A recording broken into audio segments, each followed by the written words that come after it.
everybody, welcome to third part of our Adobe Builder basics. And in last session, and if you missed them, you for sure can find them on the attached links. And if you missed them, we talked there about the backend actions, and we also touched a bit the topics of the authorization. So how the actions been authorized in case if they run just in pure browser window, or they run into the console, or they run as a backend action with required Adobe authorization true.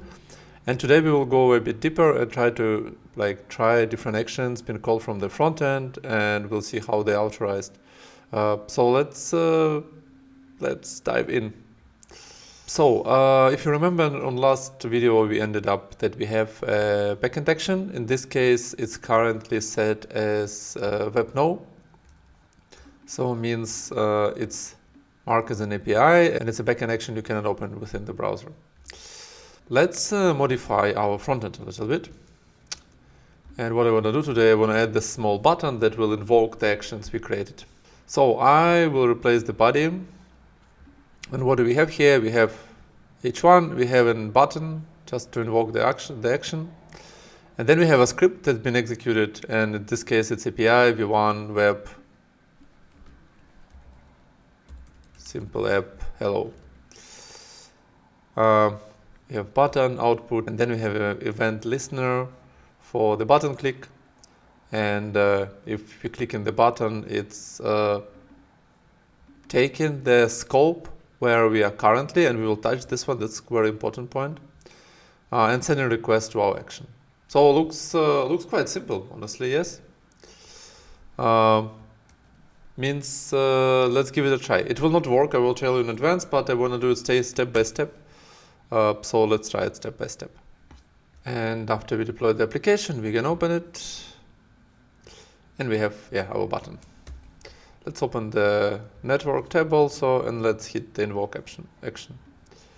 It's calling the request resource does not exist. Why? Because we calling it from the front end to the backend, and as we already said, it's not action, it's action which is not made for web calls. So what we need to do, we need to change this one. We have to set it web to yes, so we can call it from outside. Now let's try again. Okay, now we have another error. We have error that we cannot authorize request, and we already saw it before, right? So we already saw that this error is coming because there's no authorization being sent. So now we have two options. First of all, first option is just to change the code in a way that it will generate the authorization token and then send request with the bureau token in the header. But it's not the best option because it's front end, and whatever you will do there to generate the token will expose your credentials outside and everybody can use them. So that's not something we want to do. Instead, where was it? Here. Instead, we have the second link which we saw already before. And if you'll open it, it will open into the Experience Cloud console shell. In this case, you already authorized. As you can see, I'm already logged in user, and I have an action here, and if I invoke it, I will see the same. But then the reason is that my script currently is not able to receive the authorization information, but authorization information is there. It's in this Experience Cloud console. So what we will do, and what you saw already here, I get in here the authorization from the IMS scope. In IMS, it's usually, so if you do IO init, you will get generated package with the helpers, the functions, and all other stuff. Usually, this all standard Adobe scripts using this file, x runtime.js. And this file is compressed, but what is it doing? It's taking the EMS tokens from the scope and assigning them to the current window, so then you can use them later. What I did for purpose of this session, I created out of this file, let's call it human readable file, right? And if I let it here, so it looks like this. First of all, we also need to install Adobe X app. And for that, let's extend our file just I do not really know the latest available version. Again, that's a version which is available on the time I'm recording this video. So we have a package. This IMS standalone I created myself. You cannot find it anywhere else. And I just taken the MR scripts and then assigning the required tokens. And what is else missing? It's just missing the adding the script into the our index.html. So at this point, we can redeploy our action. Basically, sorry, not an action, but web part or web assets. Okay, and after we redeploy an action, we can open this URL now. It will load Experience Cloud Console. You have our action. Let's also open the network tab. Let's hit the button.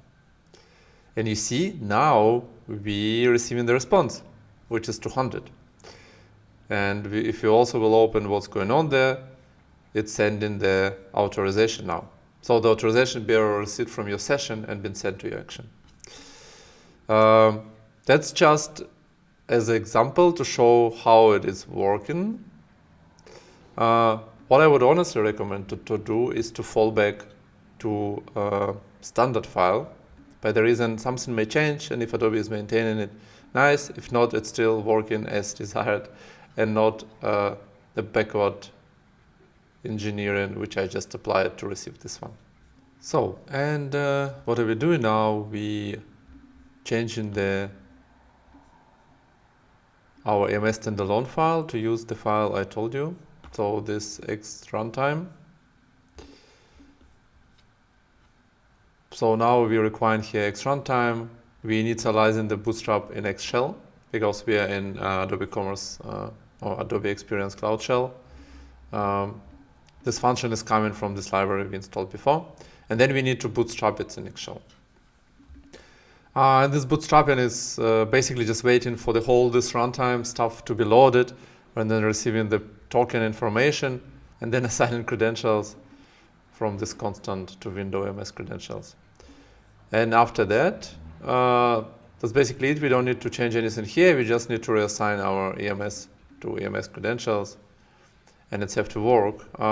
So what we can try to do, we can redeploy the front end again. We can open our EMS. We can just, for security, open our network. And then when we invoke in the action, we're receiving the whole information. The same as before. So that's the way how the secured web actions works in Adobe App Builder. Like this setup with Bootstrap in Excel, it's usually provided by Adobe when you're creating a new project. Again, as I said, you can develop it all yourself. Makes not a big sense because it's already there. And I will paste the links under the videos to those samples, which you can reuse because it's for sure will make a lot of sense just to save the time. And that's it for this one. It was quite short, but I hope it was valuable because now you know the difference and you know how to build the authorization for your EMS shell if you want to use it. For sure, you can always have possibilities to implement your own SSO providers, have some bearer token authorization layer, or whatever else you want to build to authorize the access. And then you don't need to have the action being protected. But basically all backend actions, I would say, require to have Adobe OAuth enabled, just for security reasons. And also, if you will say want to create the builder application you want to submit to Marketplace, it's also a requirement. So take care of security. Please don't leave them open because I would say for debugging purposes, even if you build in the backend actions, I'm very often putting them as public in the web, just that I can open in a browser without authorization and test what I'm receiving, what is coming in, what is coming out. That's quite comfortable and handy. But before production, don't forget to lock them. Okay, then see you on next videos. Bye-bye.